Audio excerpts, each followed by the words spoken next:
അതെ, പാർലമെന്റിന്റെ അധികാരങ്ങൾ എക്സിക്യൂട്ടീവിന് കൈമാറുന്നു. എക്സിക്യൂട്ടീവ് ഇത് എക്സിക്യൂട്ടീവിന് കൈമാറുന്നില്ല, പലതും കൈമാറുന്നില്ല.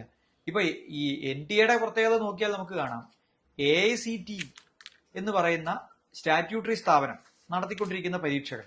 അപ്പൊ ഈ സ്റ്റാറ്റ്യൂട്ടറി സ്ഥാപനമാകുമ്പോൾ അതിന് ആ നിയമത്തിന്റെ കീഴിൽ നിന്ന് പ്രവർത്തിക്കണം. അതിന് ഉത്തരവാദിത്വം ഉണ്ട്, അതിന് ഓഡിറ്റ് ഉണ്ട്, അതിന് CNTG ഓഡിറ്റ് ഉണ്ടാവും. അത് പാർലമെന്റിനോട് കടപ്പെട്ടിരിക്കും. പലതരത്തിലും ചോദ്യങ്ങൾക്ക് സമാധാനം പറയേണ്ടി വരും.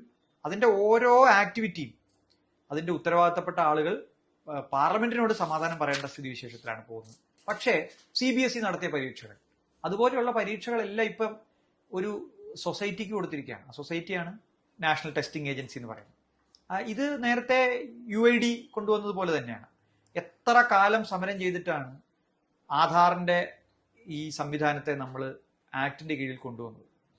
അപ്പോഴത്തേക്ക് പക്ഷേ ആളുകളുടെ ഡാറ്റ മുഴുവൻ പോയി കഴിഞ്ഞു.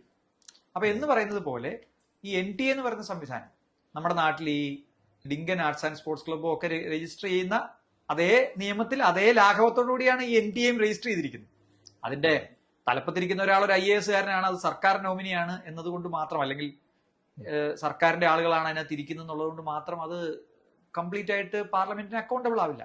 ഇവര് നേരിട്ട് നടത്തുകയല്ല ചെയ്തത്, ഇവരിത് സബ് ഡെലിഗേറ്റ് ചെയ്തു. ഇപ്പൊ ഒരു പാർലമെന്റ് ഒരു നിയമം കൊണ്ടുവന്ന ഒരു അതോറിറ്റിയെ ഉണ്ടാക്കിയാൽ പോലും അവർക്ക് കിട്ടിയ ഡെലിഗേറ്റഡ് അധികാരം അവർക്ക് സബ് ഡെലിഗേറ്റ് ചെയ്യാൻ പറ്റില്ല. പറ്റുമോ?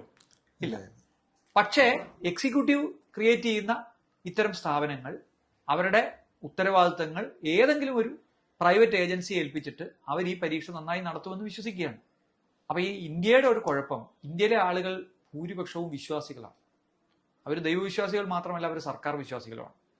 അപ്പൊ സർക്കാർ ചെയ്യുമ്പോൾ അതിന് വലിയ കുഴപ്പമുണ്ടാവില്ല എന്നാണ് അവർ വിചാരിക്കുന്നത്. അതുകൊണ്ടാണ് ഈ NTA എന്ന് പറയുന്ന സൊസൈറ്റി 100% ഇതെല്ലാം ശരിക്കും ചെയ്യുമെന്ന് അവർ വിശ്വസിക്കുന്നത്.